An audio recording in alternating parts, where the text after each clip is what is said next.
पर भी नजर डालें। लगातार कांटे की टक्कर देखने को मिल रही थी। अब फिलहाल जो अभी रुझान है वेस्ट बंगाल की हम बात करें तो बीजेपी आगे चल रही है और टीएमसी पीछे हो गई है। अब क्योंकि जैसे जैसे नतीजे साफ होंगे वैसे वैसे हम बता पाएंगे और हालात स्पष्ट क्या हो रहे हैं। लेकिन फिलहाल जो एक आरोप बीजेपी और कांग्रेस एक दूसरे पर लगा रहे हैं, किस तरह से देख रहे हैं आप मौजूदा स्थिति को? आप पार्टी और कांग्रेस के आरोपों में मुझे नहीं लगता कि कोई बहुत ज्यादा जनता उस विषय को गंभीरता से लेती है, क्योंकि अगर जनता गंभीरता से लेती तो कांग्रेस की जो आज कम से कम टैली है वो अगर केरला को छोड़ दी जाए तो बाकी कहीं किसी भी 4 राज्यों के चुनाव में आपको कांग्रेस पूरे परिदृश्य में नहीं दिख रही है। और कांग्रेस की मुझे लगता है कि मैं भारतीय जनता पार्टी के प्रवक्ता की इस बात से सहमत हूं कि शायद वो जनता की नब्ज को सही से पहचान नहीं पा रहे हैं। जनता क्या चाहती है, जनता क्या सुनना चाहती है और क्या काम करवाना चाहती है, शायद वो उस चीज को नहीं समझ रहे हैं। जनता की नब्ज को भारतीय जनता पार्टी ने मुझे लगता है कि बहुत ज्यादा अच्छे तरीके से समझा और यही कारण है कि जो वेस्ट बंगाल जैसा राज्य जहां पर ये कहा जाता था कि कम्युनिस्टों के बाद में ममता बनर्जी ने एक ऐसा गढ़ और कम से कम रूरल एरिया के लिए खासतौर पर ये सोच बनाई जाती थी कि वहां टीएमसी ने बहुत मजबूत अपना पार्टी स्ट्रक्चर खड़ा कर लिया है। भारतीय जनता पार्टी के लिए कहा जाता था कि बहुत सब कुछ अच्छा कर रहे हैं लेकिन पार्टी के वहां कैडर नहीं है, इसलिए वो बहुत अच्छा नहीं कर पाएंगे।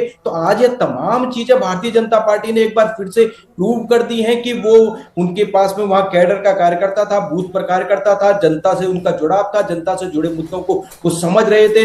प्रधानमंत्री नरेंद्र मोदी के साथ में मैं 3 नाम और खासतौर पर लेना चाहूंगा, चाहे वो धर्मेंद्र प्रधान हो, चाहे भूपेंद्र यादव हो, चाहे सुनील बंसल हो। इन तीनों चारों लोगों ने इतना वहां पर काम किया, पार्टी को खड़ा किया कि इस तरह की स्क्रीन पर जो हम परिणाम देख पा रहे हैं शायद ये उसकी परिणति है। बिल्कुल आशुतोष जी, लेकिन देखिए हमने वेस्ट बंगाल की बात हो, असम की बात हो या इसके अलावा भी हम केरल की, तमिलनाडु की, पुडुचेरी की बात कर ले, हमने वो दौर भी देखा कि जब जो है लगातार वहां पर रैलियां की जाती। फिलहाल एक रिजल्ट ब्रेकिंग हम लगातार आपको बता रहे हैं। पश्चिम बंगाल में टीएमसी 107 सीटों पर आगे है। पश्चिम बंगाल के रुझानों में बीजेपी बहुमत के करीब है, क्योंकि रुझानों में बीजेपी 142 सीटों पर आगे चल रही है। ये बड़ी खबर आपको बता रहे हैं। पश्चिम बंगाल के जो रुझान है उस पर इस वक्त की जो बड़ी अपडेट है हमारे पास, उसके मुताबिक टीएमसी 107 सीटों पर आगे चल रही है, जबकि बीजेपी 142 सीटों पर आगे है। कांग्रेस 3, लेफ्ट 2 और इसके अलावा जो अदर पार्टीज है वो भी 2। तो ये एक बड़ी अपडेट है। हालांकि अगर हम सीट वाइज भी बात करें तो अभी जो लगातार आंकड़े वो हम आपको टीवी स्क्रीन पर दिखा रहे हैं। पश्चिम बंगाल में पापी अधिकारी जी जो है बीजेपी से नेता है, वो अभी फिलहाल उस पर कुछ स्पष्ट जो रुझान है वो सामने नहीं आ पाए हैं। लेकिन शिव शंकर पॉल जो तूफानगंज से है प्रत्याशी पश्चिम बंगाल में, वो पीछे चल रहे हैं। इसके अलावा भी क्या कुछ स्थिति अलग अलग सीट्स पर वो आप टीवी स्क्रीन पर देख रहे हैं। लेकिन जो ताजा अपडेट है, सबसे बड़ा अपडेट, पश्चिम बंगाल के रुझानों में बीजेपी 142 सीट पर आगे चल रही है।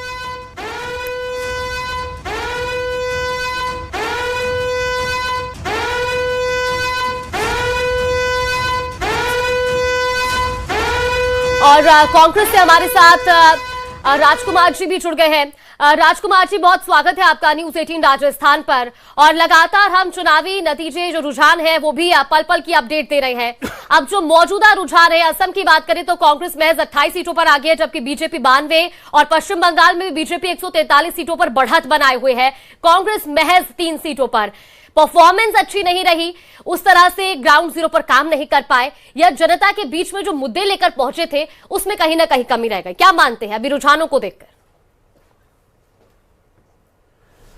देखिए, सबसे पहले तो हिंदुस्तान के तमाम मतदाताओं का, खासकर 5 राज्यों में जिन लोगों ने मतदान किया, उन सबका हमारी ओर से, कांग्रेस पार्टी की ओर से बहुत बहुत धन्यवाद है। और निर्वाचन आयोग से, सरकारी एजेंसियों से पहले भी निवेदन था, आज भी निवेदन है, भविष्य में भी निवेदन रहेगा कि बहुत बेहतर चुनाव होना चाहिए।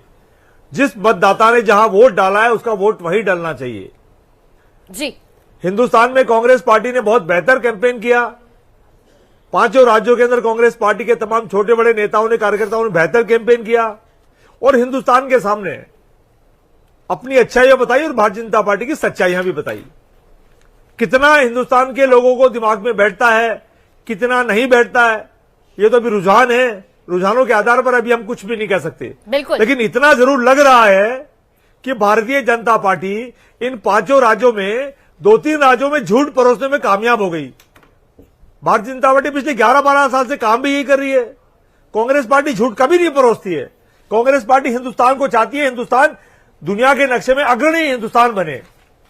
कांग्रेस पार्टी चाहती है हिंदू, मुस्लिम, सिख, ईसाई, जैन, बौद्ध तमाम लोग प्यार मोहब्बत और इज्जत के साथ रहें।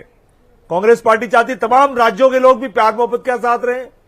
कांग्रेस पार्टी हमेशा चाहती है अमीर और गरीब भी हमेशा प्यार मोहब्बत के साथ रहे। कांग्रेस पार्टी हमेशा चाहती है कि जितनी भी भाषाएं बोलने वाले हमारे हिंदुस्तान के लोग हैं वो सब बहुत प्यार मोहब्बत से रहें। लेकिन भारतीय जनता पार्टी ने किस तरीके से बांटा है पूरा हिंदुस्तान जानता है, पूरी दुनिया भी जानती है। हमारी दुनिया में क्या साख हुआ करती थी, आज पेट्रोल गैस जैसी किल्लत के लिए हिंदुस्तान का आम नागरिक 70 दिन से जूझ रहा है। और भारतीय जनता पार्टी आरोप लगाती है कि कांग्रेस पार्टी भ्रम फैला रही है। तमाम चीजें महंगी हो गई है लेकिन कांग्रेस पार्टी भ्रम फैला रही है। भारतीय जनता पार्टी सुबह से लेकर शाम तक यही काम करती रहती है। लेकिन फिर भी हिंदुस्तान की जनता जो भी हमको मैंडेट पहले भी देती आई है, आज भी देगी और भविष्य में भी देगी।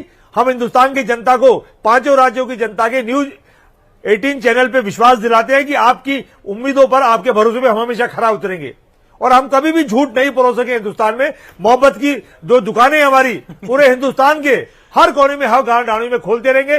भारतीय जनता पार्टी की तरह हम कभी भी किसी को लड़ाने का काम नहीं करेंगे, हम हमेशा प्यार मोहब्बत का काम करेंगे। ठीक है। आज भारतीय जनता पार्टी कुछ राज्यों में कामयाब होती नजर आ रही है। यह भारतीय जनता पार्टी का घमंड भी दिखा रहा है। मेरे साथी प्रवक्ता भी मेरे साथ में बैठे हुए और जब मैं बोल रहा हूं और जब मैं कांग्रेस की सच्चाइयां आपके चैनल पे बता, वेस्ट बंगाल की बात हो, असम की बात हो या इसके अलावा भी हम केरल की, तमिलनाडु की, पुडुचेरी की बात कर ले, हमने वो दौर भी देखा कि जब जो है लगातार वहां पर रैलियां की जाती। फिलहाल एक रिजल्ट ब्रेकिंग हम लगातार आपको बता रहे हैं। पश्चिम बंगाल में टीएमसी 107 सीटों पर आगे है। पश्चिम बंगाल के रुझानों में बीजेपी बहुमत के करीब है क्योंकि रुझानों में बीजेपी 142 सीटों पर आगे चल रही है। ये बड़ी खबर आपको बता रहे हैं। पश्चिम बंगाल के जो रुझान है उस पर इस वक्त की जो बड़ी अपडेट है हमारे पास, उसके मुताबिक टीएमसी 107 सीटों पर आगे चल रही है जबकि बीजेपी 142 सीटों पर आगे है। कांग्रेस 3, लेफ्ट 2 और इसके अलावा जो अदर पार्टीज है वो भी 2।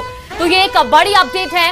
हालांकि अगर हम सीट वाइज भी बात करें तो अभी जो लगातार आंकड़े वो हम आपको टीवी स्क्रीन पर दिखा रहे हैं। पश्चिम बंगाल में पापी अधिकारी जी जो है बीजेपी से नेता है वो अभी फिलहाल उस पर कुछ स्पष्ट जो रुझान है वो सामने नहीं आ पाए हैं। लेकिन शिव शंकर पॉल जो तूफानगंज से है प्रत्याशी पश्चिम बंगाल में, वो पीछे चल रहे हैं। इसके अलावा भी क्या कुछ स्थिति अलग अलग सीट्स पर वो आप टीवी स्क्रीन पर देख रहे हैं। लेकिन जो ताजा अपडेट है, सबसे बड़ा अपडेट, पश्चिम बंगाल के रुझानों में बीजेपी 142 सीट पर आगे चल रही है।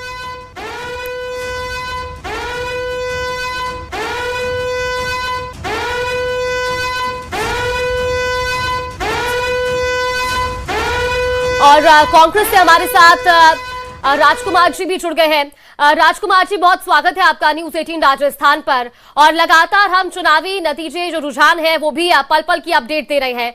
अब जो मौजूदा रुझान है, असम की बात करें तो कांग्रेस महज 28 सीटों पर आगे है जबकि बीजेपी 92 और पश्चिम बंगाल में भी बीजेपी 143 सीटों पर बढ़त बनाए हुए है, कांग्रेस महज 3 सीटों पर। परफॉर्मेंस अच्छी नहीं रही, उस तरह से ग्राउंड जीरो पर काम नहीं कर पाए या जनता के बीच में जो मुद्दे लेकर पहुंचे थे उसमें कहीं ना कहीं कमी रह गई। क्या मानते हैं अभी रुझानों को देखकर?